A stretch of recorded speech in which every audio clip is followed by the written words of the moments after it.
What's up guys, this is Luke Hill for KitGuru. AMD Vega is finally upon us. So this is AMD's brand new Radeon? Not sure how you pronounce that. There's probably a different way, it's an Americanized word perhaps. Let's go with Radeon.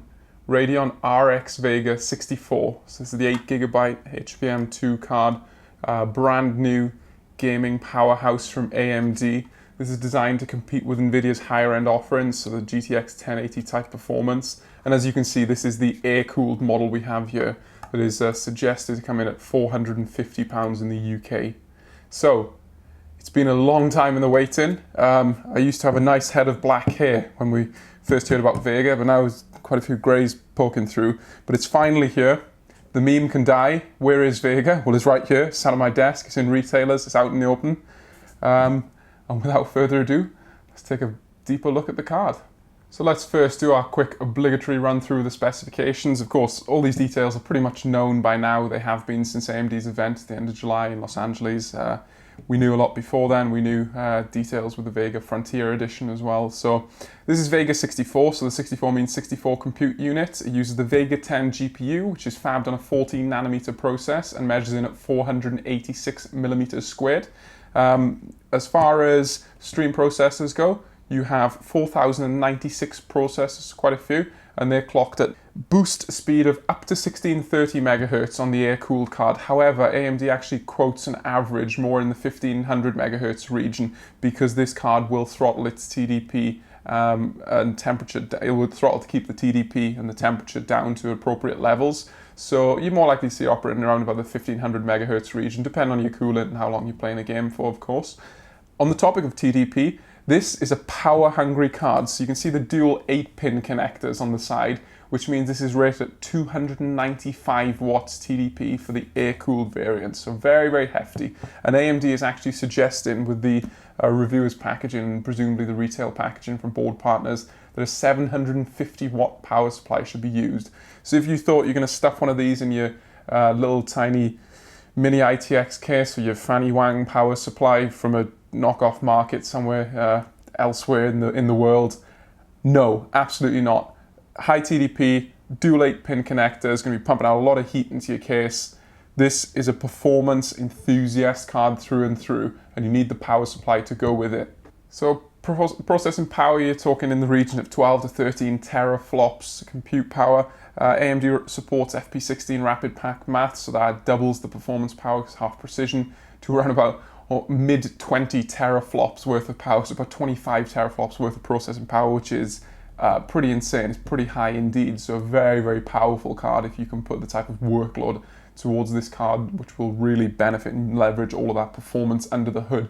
So on the topic of the 8GB of HBM2, so high bandwidth memory, and you might hear this referred to as HBC, so high bandwidth cache, or the HBCC, so the high bandwidth cache controller. And basically the HBC, the high bandwidth cache, is slightly different. So basically AMD allows you to use the 8GB of onboard memory and then expand that using system memory. So you can draw some system memory, some RAM resources, and create a larger high memory cache, which can be useful if you have very, very large data sets. So if you have a particularly high resolution game which is running out of memory, this is probably not going to be as good performance as using high performance memory local to the GPU, but it does allow you to expand the capacity. We haven't tested this right now, but it could be something interesting in the future as we start to move towards higher resolutions than 4K, or as games with more strict VRAM requirements start coming out. So the 8GB of HBM2 memory is sat on a 2048-bit bus.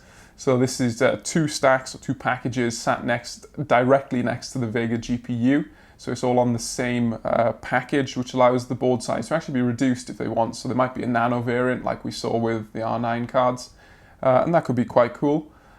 So you get a whopping 484 gigabytes per second of memory bandwidth. And the clock speed for this memory is actually 945 megahertz, so about 1.89 gigabits per second effective. But because of the immense 2048-bit bus, you get a whopping bandwidth of almost half a terabyte per second, which is very impressive because NVIDIA's GTX 1080 Ti, with its 11 gigabits per second G5X memory, that's about 484 gigabytes per second memory bandwidth. So very, very high performance, high speed memory bus on this. And that could be good if you need to put large data sets into memory. Perhaps you have high resolution games which will benefit from all that memory bandwidth. And just focusing a little bit more on the card, you can see it uses a really premium black shroud actually. So this is metal, you can hear, because with the knock-in, and it also feels cold to touch, so it's conducting the heat away from my fingers. A very premium black shroud, and I have to compliment AMD here because their shroud design for the Vega cards, and for actually some of the more recent cards, has been absolutely superb in my opinion. So matte black shroud, quite aesthetically friendly holes in here, not too much red, even though you've still got the Radeon branding on there.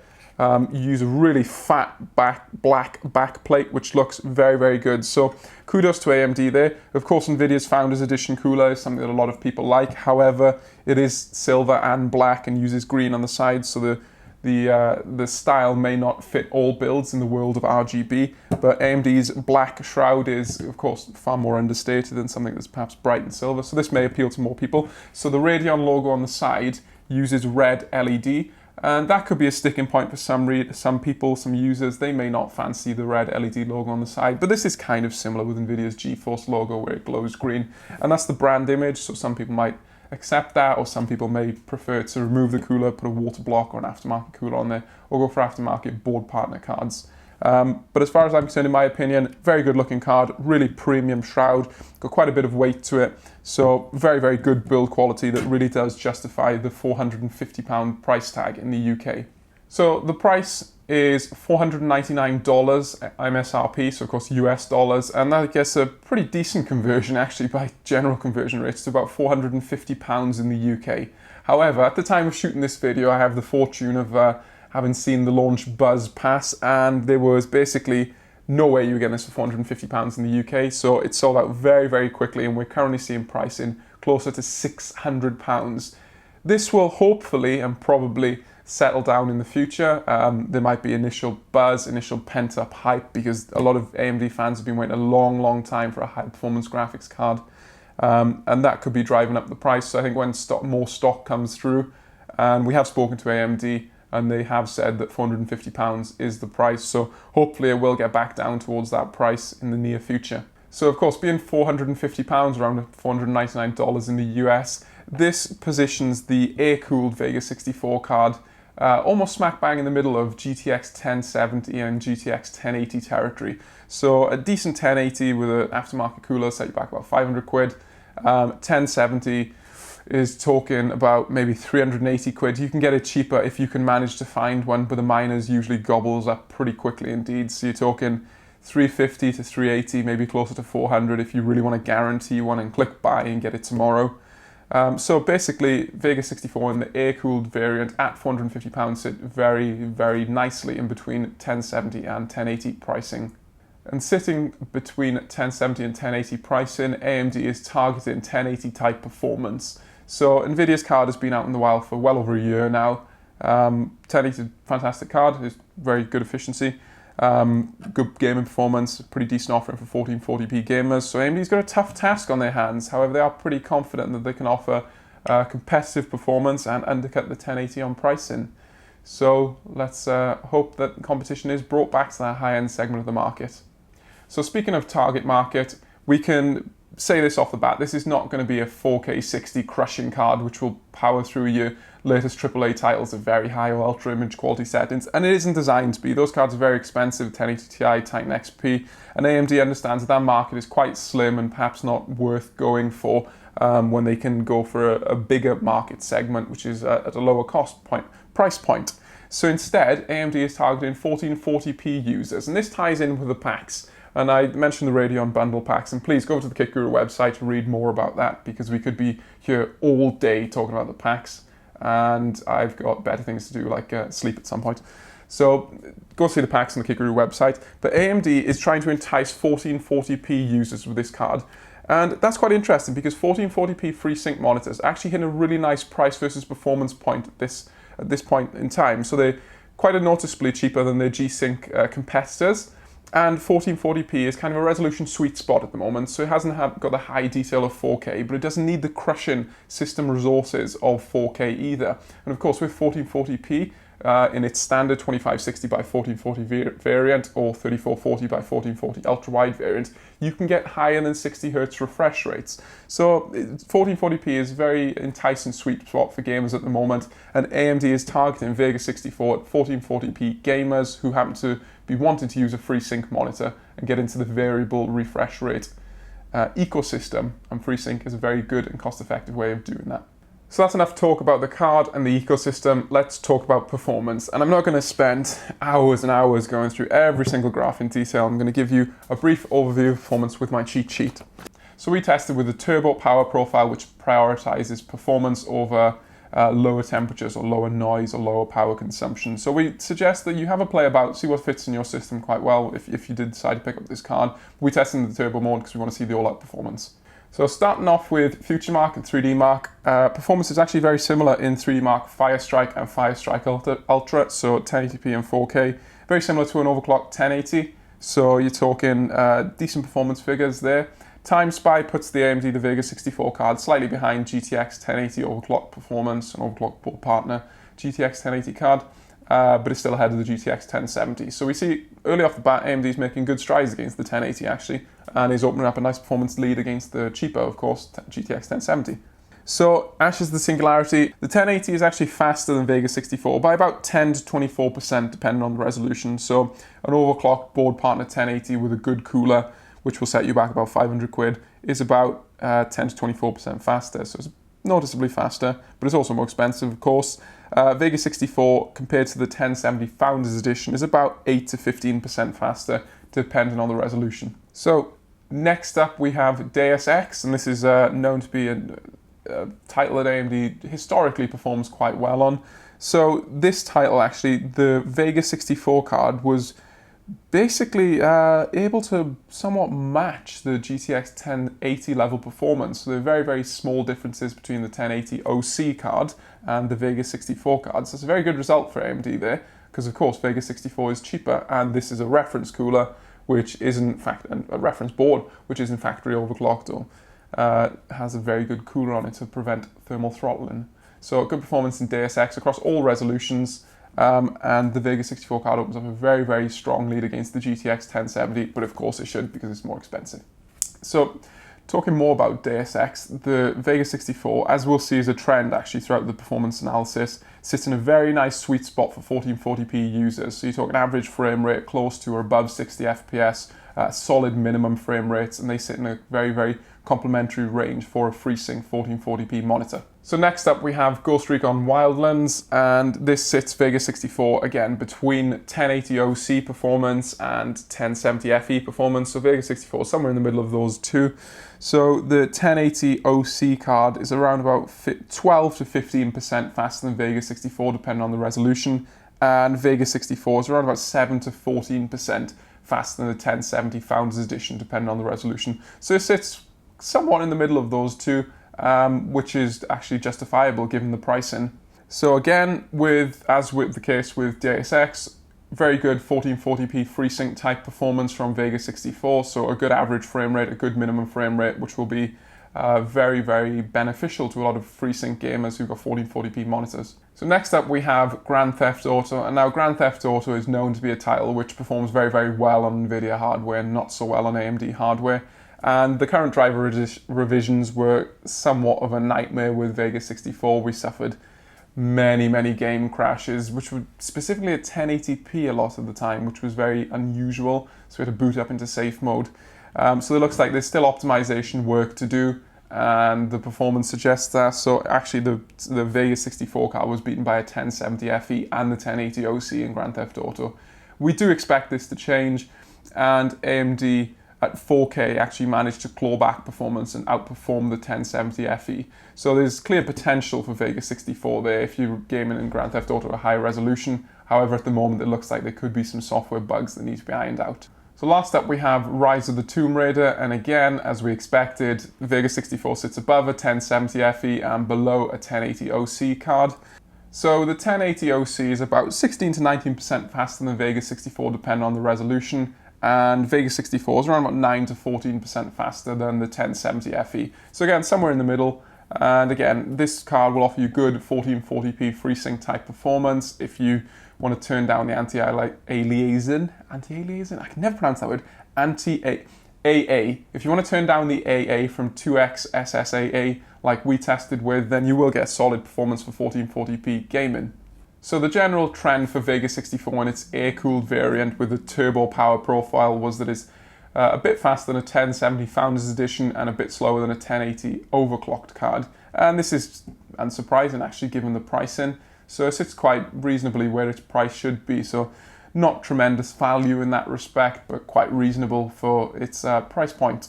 Another of the trend was very, very good 1440p performance. So you get a good 60 FPS in a lot of games, depending on the settings, but even high, very high, and sometimes ultra image quality settings. Good 1440p performance, and the minimum frame rates are generally in a range which will be beneficial to FreeSync users. So above the 30 or 40 FPS lower frame rate that you want for FreeSync monitors, and slightly above 60 FPS, which is beneficial if you have a higher refresh rate 1440p monitor. So now we move on to power, noise, and temperatures, and basically every single one of these metrics makes for poor reading for any AMD fans who are looking for an efficiency beast, because this is not it. So the suggestion with Vega 64, what it seems, is basically AMD has a good GPU that can operate relatively efficiency up to a point, but if you want performance which is better than a 1070 or comparable to a 1080 or up there, trading blows with a 1080, AMD has had to push the frequency and therefore the voltage to a point where the efficiency just drops off for Vega 64. So the power consumption was very, very high when testing the turbo mode. We're talking more than 400 watts when 4K gaming. To be quite frank, the balanced profile probably makes more sense, but of course this depends on your specific needs. If energy is very cheap in your country, then by all means operate flat out in turbo mode. If energy is expensive and you spend a lot of time gaming, it might be better checking the power saving mode or the balanced mode to see how the performance decrease compares to the power consumption decrease. So power consumption very, very high on Vega 64 in its air-cooled version. It was actually so high that you could probably run 1070 SLI for the same system-wide power draw, perhaps even less than Vega 64 air-cooled on its own.